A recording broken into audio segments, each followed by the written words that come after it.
speaker is Susan Gitlin from the USA.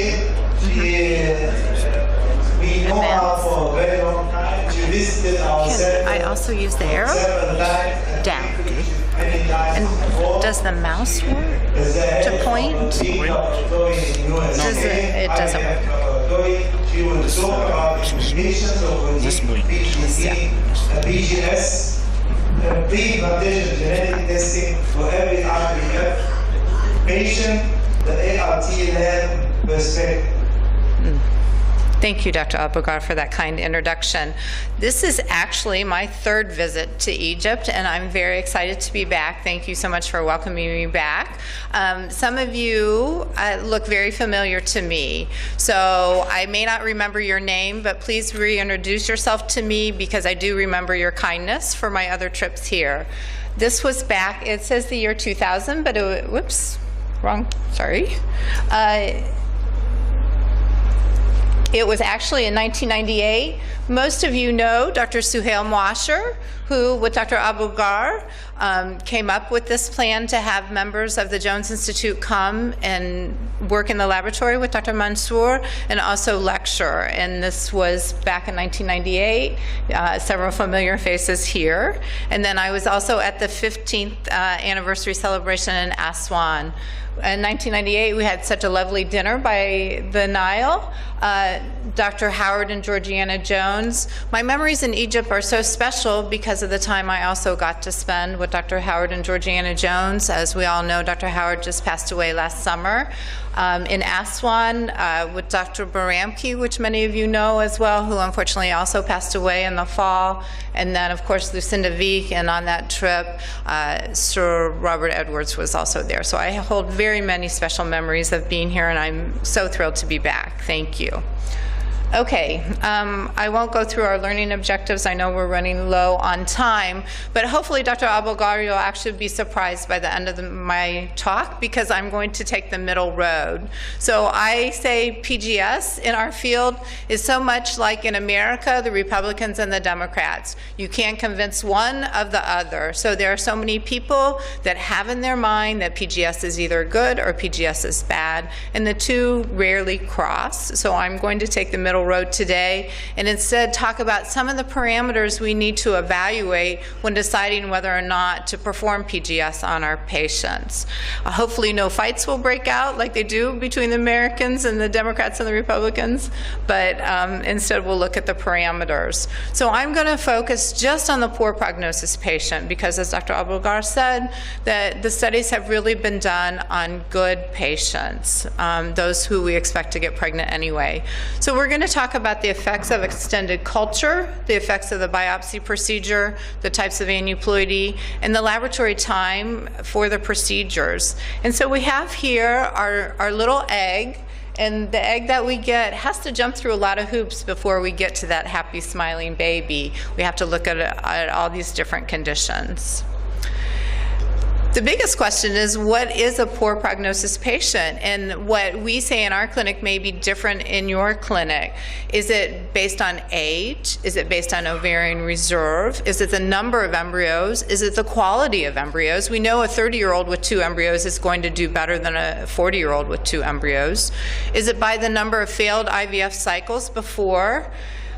If we look at the Bologna criteria for a poor responder, and it has to meet 2/3 of the qualifications, either being greater than 40 years old, AMH, again AMH, not FSH, so AMH less than 1.1 nanograms, and then 3 or few oocytes. When we look at a review of literature of PGS patients that were poor responders, really the only data that have been published were the FISH data. And I won't be talking about FISH data. We're only going to be looking then at those that have had the 24 chromosome screening. And recently, in the past year, there have been 2 meta-analyses that have been performed looking at PGS data, and both of them say that the randomized controlled trials and the observational data do study PGS. But again, those have been very favorable patients. So when we look at the meta-analyses, whoops, I'm so sorry, I keep pressing the wrong button. When we look at the meta-analysis, you can see that it's very favorable in the randomized controlled trials. But when we look at the Yang trial, for example, that's referenced in the first line, those patients were all less than 35 years old, and it compared morphology versus single embryo versus PGS for single embryo transfer patients. And of course, it showed that PGS was better.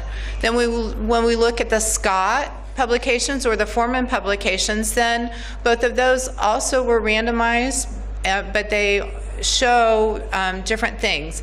It was only after, as Dr. Abou-Gar said, after blast development. So it didn't account all the patients that came into it wanting PGS, but rather only those that had at least 2 blastocysts formed. And they were good prognosis patients up to the age of 42. However, their study was not powered or stratified by age, so it's difficult to know actually how many of the patients of age 42 were in the pregnancy category. The majority of them were in the lower age range, and only 6% of their study was listed at an age over 40. And again, in these meta-analyses, one can see it favors PGS in these good prognosis patients. So let's look at some of those parameters for the poor prognosis patient then. First, if we base it on age, then there have been a couple studies that show that the results can be normalized by age. So if we look here either at day 3 biopsy or day 5 biopsy, then regardless of the age, the implantation rate was very similar even into the early 40s. So if there is a euploid embryo, then it may normalize the age category. So if you have a 42-year-old that has a single euploid embryo and a 30-year-old that has a single euploid embryo, then their chances of pregnancy are very similar. Dr. Abou-Gar just referenced this randomized cohort study done by Lee. This was in older patients. The average age was 41.2. It was 40 to 43-year-olds, a 19% cancellation rate. But again, these women over 40 averaged 12 to 13 oocytes. And we would all be thrilled to get that many oocytes in someone so much older than 40. And what they did is that they looked at good quality blastocysts with or without then the aneuploidy screening. So they compared it to their fresh IVF without PGS, or their frozen embryo transfer without PGS, or then PGS, and all of those were frozen embryo transfers. So we look at the results, and lo and behold, we have a higher implantation rate in the PGS group, and also a higher live delivery rate per embryo. So, but the problem with this is that the patients were analyzed if they had an embryo transfer. And so if we go back and look at the patients then and base it on the number of patients that had retrieval, then we can account for the patients who had PGS screening but had no euploid embryos. And when we do that, and I took their data and made this table, this was not in their study then, when we look at the clinical pregnancy rate per retrieval, which is very important, then we look at the number of retrievals, and then we look at those that didn't have transfer. So of these 120 that had retrievals, 44 women walked away brokenhearted because they had no euploid embryos. And I think the only fair way to then look at this study is to account for them, because we have 44 distraught patients who did not have anything to even transfer. And then there were another 27 patients that didn't have their embryos transferred yet. So the embryos were still frozen. They transferred them to another clinic. This clinic is in New York City, so people go to different clinics all the time. So I did not account for those because we don't know their outcome. So if we just take the 27 from the 120 and look at the 93 patients that had an oocyte retrieval that would have been eligible for transfer or had no embryos to transfer, and we can see there is no difference in clinical pregnancy rate per retrieval. And we actually look at live birth rate, and there is no significant difference in the live birth rate either. So there was a higher miscarriage rate in those that had the fresh ET, but it's still balanced out when we look at the delivery rate, which is really what we want, is how many people walked home with a baby. So it's very interesting. The authors in this study, in their discussion, actually said it's not fair to extrapolate these data as I have here, because not everybody came back for a transfer. Okay, I took that into account. But we really do need to take into account those women that started the process and walked away with not even the chance of having an embryo transfer. And then these other 27 patients, even if these 27 patients came back and had a 100% pregnancy rate, which isn't going to happen, but if I added those 27 patients back in here, it's still not yet quite significant. So when we look at ovarian reserve parameters then, there has been a study that was a prospective study of looking at FSH and AMH. Those patients that are poor prognosis required higher gonadotropin doses. They had a significantly higher rate of aneuploidy than those that had normal parameters. But the caveat again is that even though these patients had high FSHs and low AMHs, in this particular study, they still averaged over 10 oocytes. And so it makes me wonder how reflective their values were to what they see clinically. And then they had 3 to 4 blastocysts, and most poor prognosis patients aren't going to be that. And so in this study, which came from the Colorado group of Dr. Schoolcraft and Megan Katz-Jaff, then there was no difference in implantation or live birth rates when they transferred a euploid blast. We don't do very many day 3 embryo biopsies anymore, but this study from Atta in 2012, though, is very helpful in our process for counseling. And I know the Europeans and many of you do still do day 3 transfers.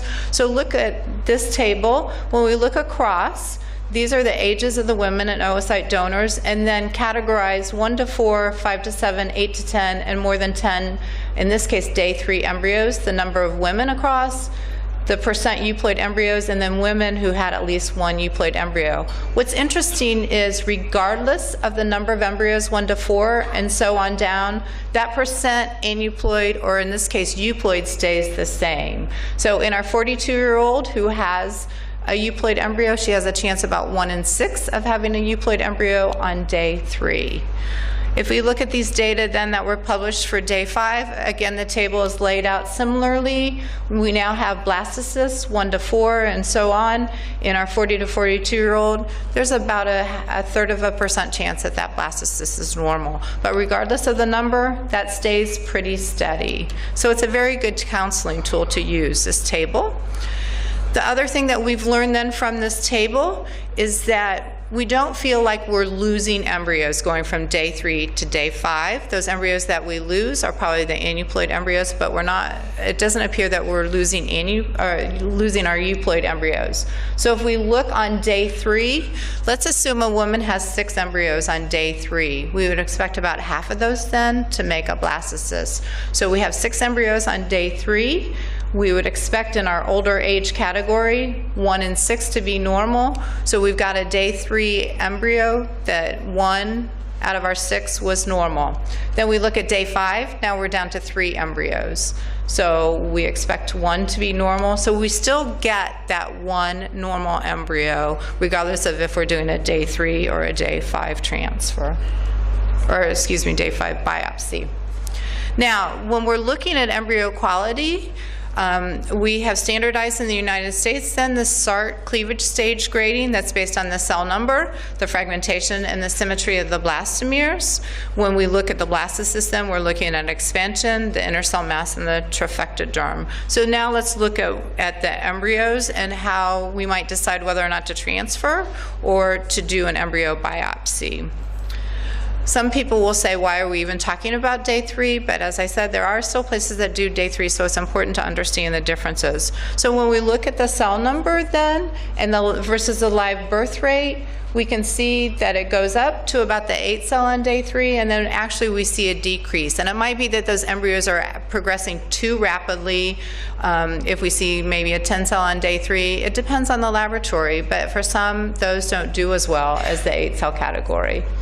Then when we look at fragmentation, obviously the more fragmented the embryo is, the lower the pregnancy rate, and then also the symmetry. We want to see that picture perfect embryo. The more asymmetrical it is, then the lower the live birth rate as well. Let's talk a little bit about fragments. And fragments actually fascinate me. And I look at fragments and I think of those old lava lamps, if you guys know about the lava lamps. And so you get the lava lamp where the lava separates and all of a sudden you have this little bleb that's separate, and then it'll rejoin the group of the lava again. So that's the way that I look at fragments as well. So this was a great study that was published by Chavez, and you could read more about it. It actually was looking at time-lapse and some other things. But when they look at the fragments then, they suggest that fragments may actually be a survival mechanism. We know that they've done DAPI stain, so they've done a nuclear stain, and some of these fragments do contain DNA material and some of them don't. So if we think about this, then there might be an oocyte that's abnormal, and as a survival mechanism, that fragment that we see may actually be that extra chromosome that we see in that oocyte. Another way may be that when the chromosomes line up on the metaphase spindle, that there may be a chromosome that doesn't make it there in time before cytokinesis happens. And so that may be one way that that extra chromosome then gets enveloped into a piece of cytoplasm and could be one of our fragments that has DNA in there as well. So when that cell divides, if that fragment then rejoins, and we know that fragments are a dynamic process, so we could look at an embryo and there may be fragments, and then later on some of those fragments have been absorbed. So when we look at that, if we see that one of those fragments has been absorbed, if that fragment had DNA in it, what if it's not absorbed by the cell that it came from?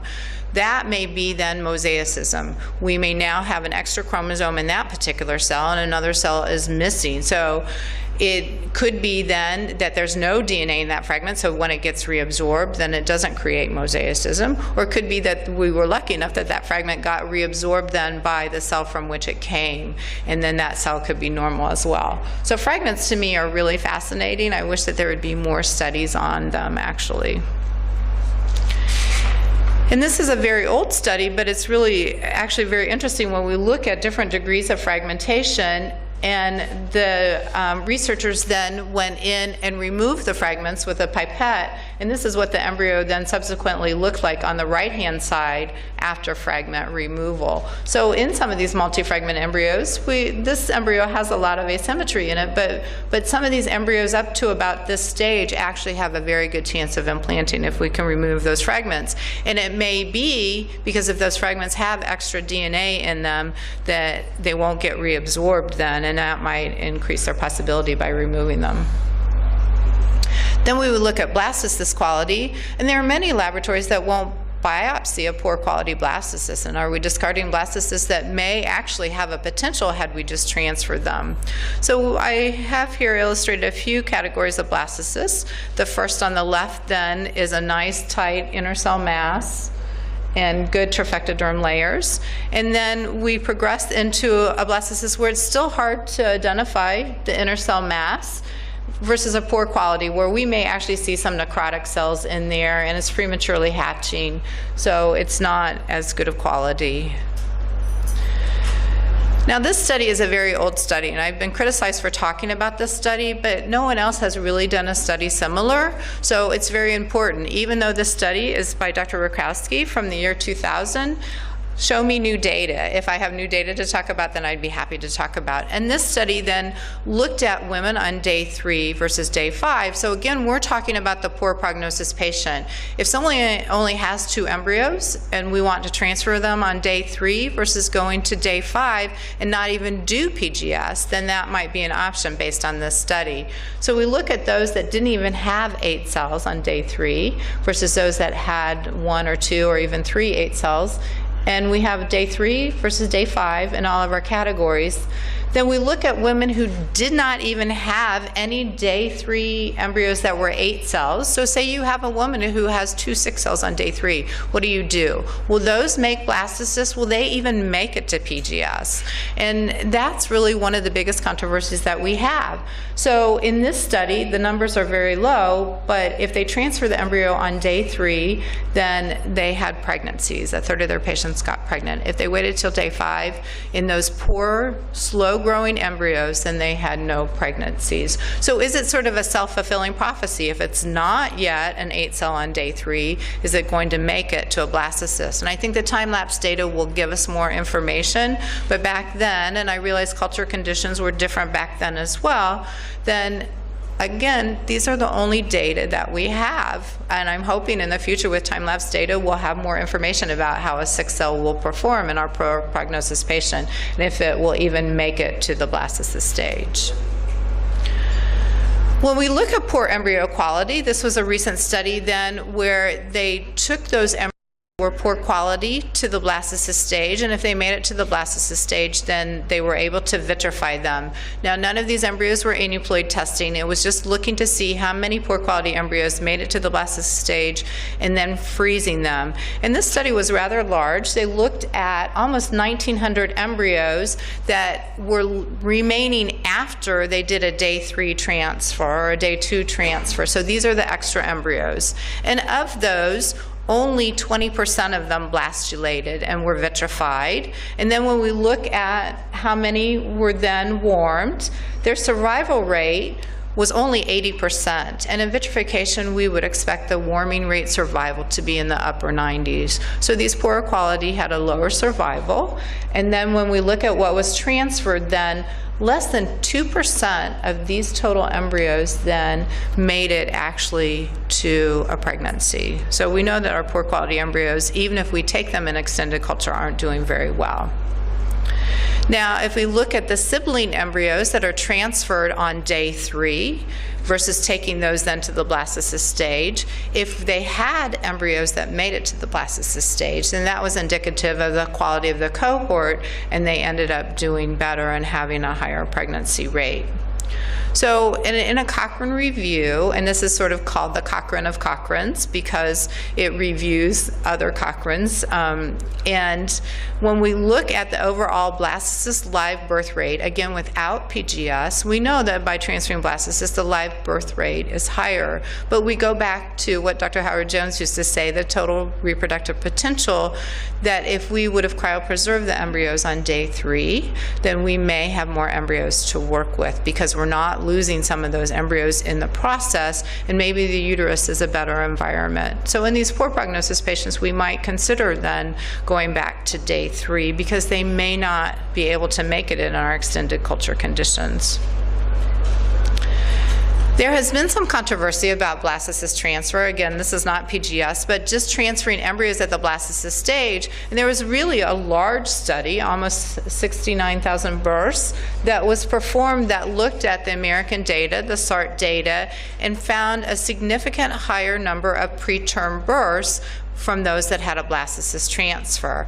And similarly, in a Canadian study, they found the same, that higher preterm births. Now, Foreman in the United States came back with maybe it's confounded by the indication of infertility, and there have been a couple other studies with significantly less patients, only a couple thousand, that have showed no significant difference in preterm births.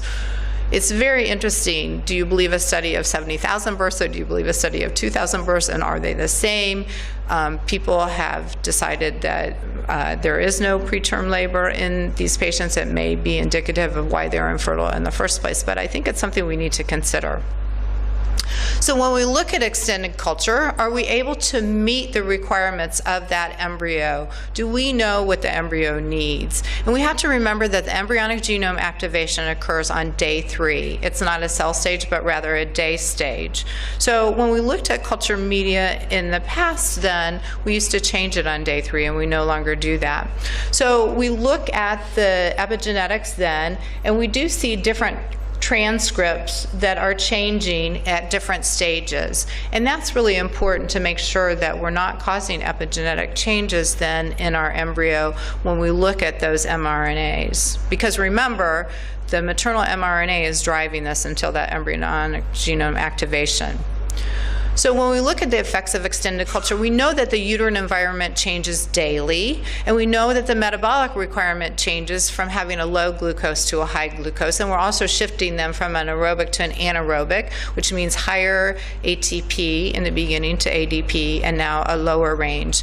And so we look at embryo culture medium. When we first started IVF, those of you who have been around for the 30 years then basically know that we started with a single culture medium that we used then, and we may have changed it after the day of fertilization, but it was similar to Ham's F10, something very basic culture medium, and it was changed daily. And then the key was to go into sequential medium, that up into the day 3, when the epigenetic changes happen, or when the embryonic genome takes activation, then we would change media. And now the thought is, let's use a continuous medium. We put that embryo in the medium after fertilization, and we leave it there until the blastocyst stage, whether it's day 5 or day 6. And how that works is that we think that the embryo is smart enough to know what it needs. So the embryo says, okay, this is what I need today, and I need this amino acid. Now tomorrow I'm going to need this amino acid. And it's very similar to going like to a buffet. And you go to a buffet and you're going to say, okay, I'm going to have the chicken for lunch, and for dinner now I'm having the beef. And that's what the embryo is thinking too. It knows then what it needs for lunch and what it needs for beef. And I'm lucky that I'm not an embryo, because I would have dessert all the time. So, but we do see changes in the transcripts. Have there been epigenetic changes by having extended culture? There have been several studies done. In the mouse, there was a study that looked at abnormal neural development and the function of mouse embryos after blastocyst biopsy, or excuse me, blastomere biopsy. But we have to remember in the mouse that the embryonic genome activation is actually at the 2-cell stage. So we may be changing by doing a mouse blastomere biopsy. We're changing the timing of things that we would have in the human. We know that day 5 cultured embryos have had higher birth weight. The effects of culture then in 2-year-old children, this was an interesting study that was performed. Again, this is not PGS, where actually children that were IVF children from different culture mediums had different birth weights that were significant.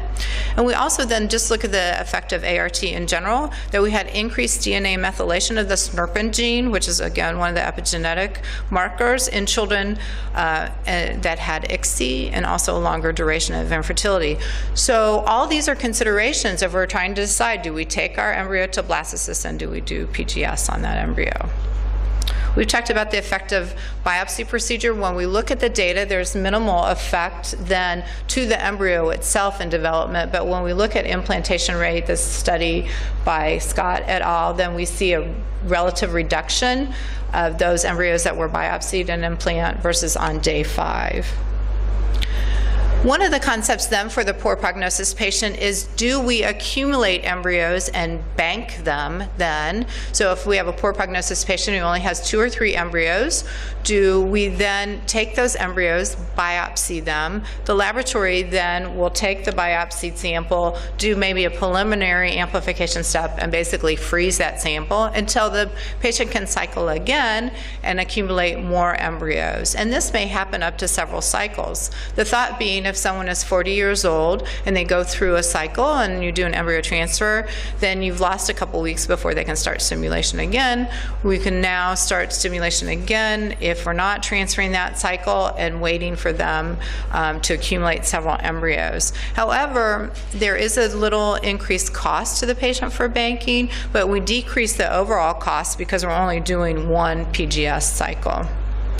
There's really limited literature, though, about banking.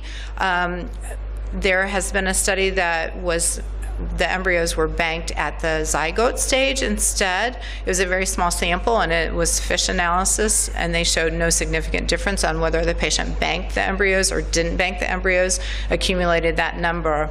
At the last ASRM meeting, the Colorado group of Dr. Schoolcraft then had an abstract where they banked embryos up to almost 3 cycles, where they accumulated approximately 4 blastocysts, but 1 in 3 of those patients had no embryos to transfer. They were all euploid. They stayed an 81% ongoing pregnancy rate and 31 cycles, but many of these were younger women who just were poor prognosis patients. Those over 40 did not do well in this study. So the drawback is, though, we have increased time for stimulation. So if they're doing 3 cycles on a 40-year-old woman, yes, maybe at the end, our 9th embryo will be the one that was the normal embryo, but it also could have been our first embryo. And that's what we need to know. We've done banking a couple times, and we've seen it scattered throughout. Sometimes the first embryo is the normal embryo, and they didn't need those other stimulation cycles. There was just a study on oocyte banking, and I know we'll have talks today about vitrification of our oocytes. This recent study then looked at, instead of banking the embryos, then we bank the oocytes and then we'll warm them. In this particular case, they did a day 3 biopsy, but they accumulated at least 10 oocytes. So this first group was 1 stimulation cycle, but if they didn't have 10 oocytes, they did up to 3 stimulation cycles.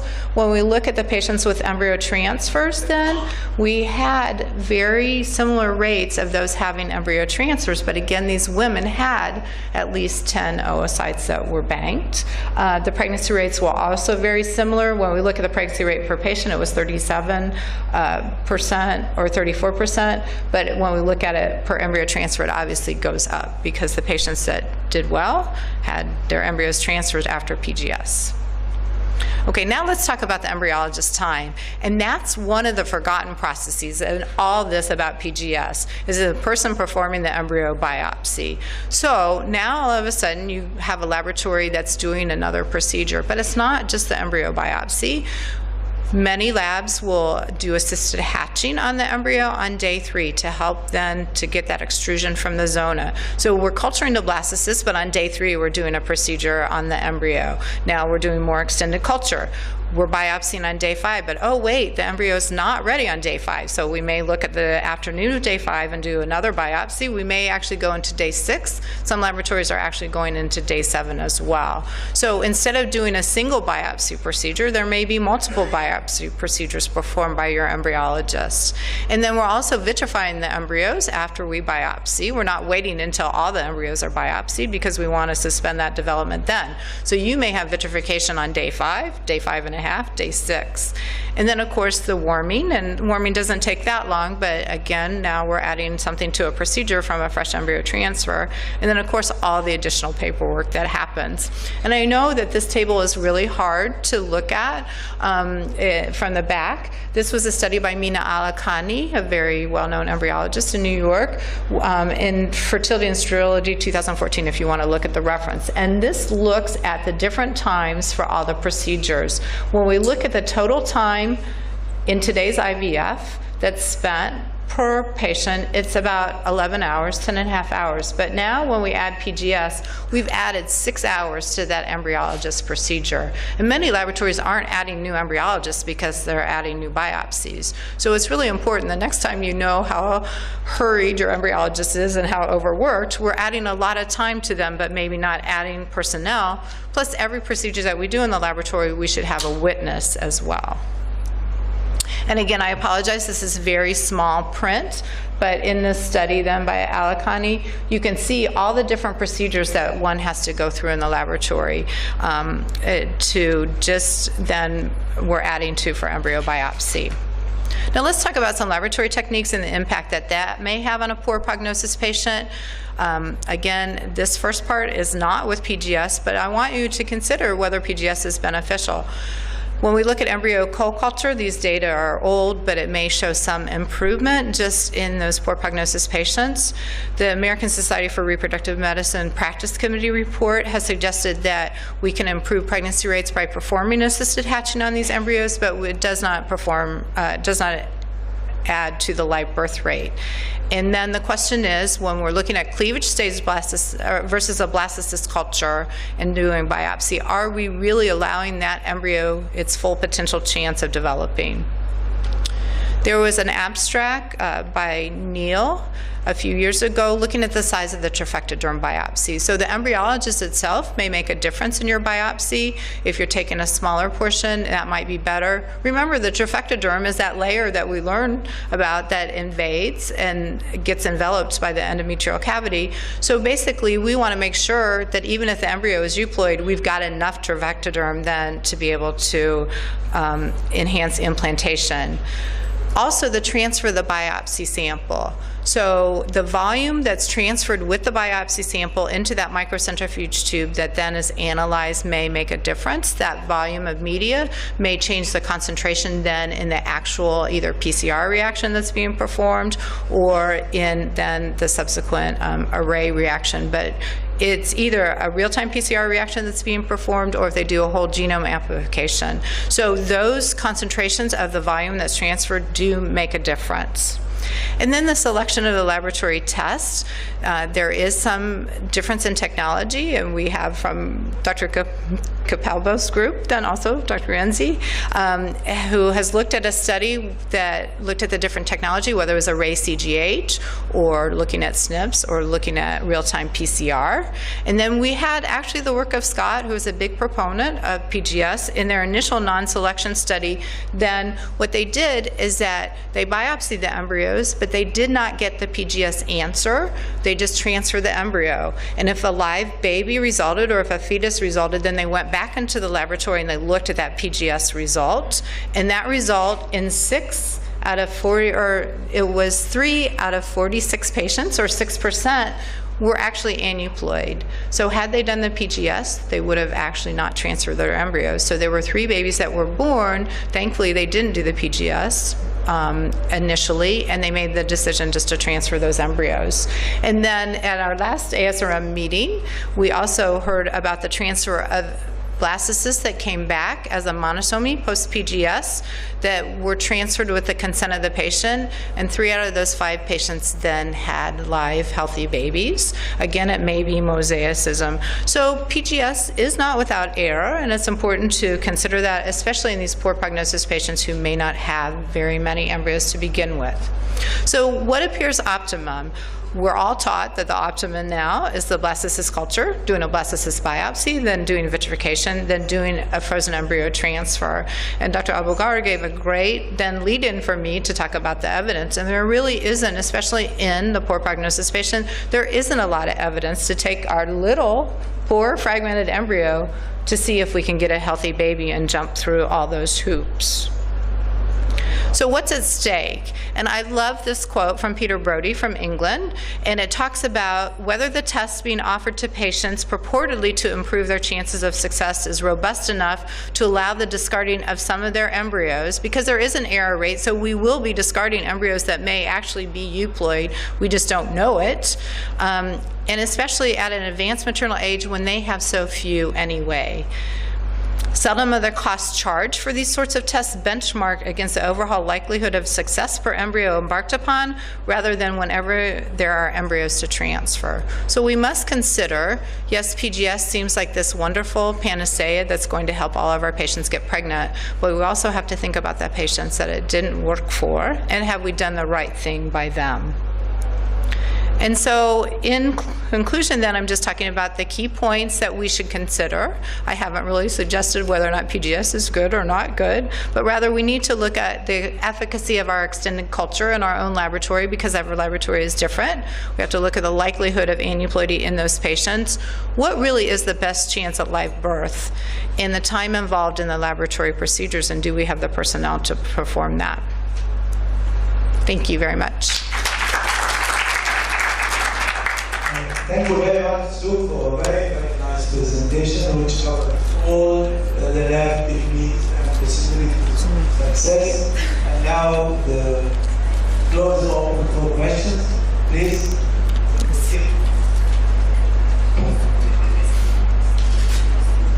Yes. Hello. I have a question that may not be related to specific 5 minutes, but is somehow connected to the next.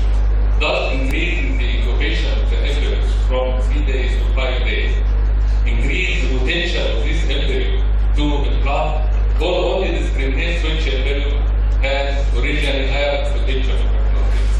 So I think we can go back to those data that I presented from Atta, and this is the compelling evidence that the embryos we're losing are the embryos that are aneuploid to begin with. And that's when I suggested that if we look at the number of day 3 embryos, so say we had 6 embryos on day 3, and in the top circle then, we would expect only 1 out of those 6 to be normal. Now we take it to extended culture, we're going to lose about half of the embryos, so now we're approximately 3 embryos. It's a higher euploidy rate, so now we have 1 euploid embryo, but it may be the same 1 euploid embryo whether we had 6 embryos or 3 embryos, we just have less embryos to work with. So the suggestion is that the embryos that we're losing probably are aneuploid embryos. Of course, we don't know.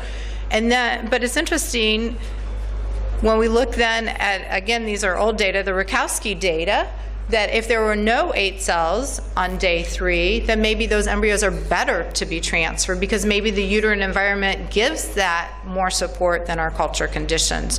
But these data are old that the culture conditions were different back then too. Does that answer your question? So the answer is still wrong. Pardon me? The answer is still wrong. Yeah, I mean, just like everything else. Yeah, thank you. Question, please. Thanks, my dear professor. Yes. Endometrial cell culture. Yes. Autologous endometrial cells or homologous endometrial cells? Autologous, yes. Yeah. We get in advance. Right, and that's the problem with doing that is that autologous appears to be better, and especially for disease and other transmission, but you have to get it in a cycle in advance to do that. And it's a lot more work on the embryology lab as well. Sorry. It is cubical surface endometrial cell or niche stem cell? So it is the endometrial culture, is that? I'm not sure I understand. Let me go to this. Oops, sorry, I'm going backwards. It's an endometrial co-culture, is that what you mean? That's what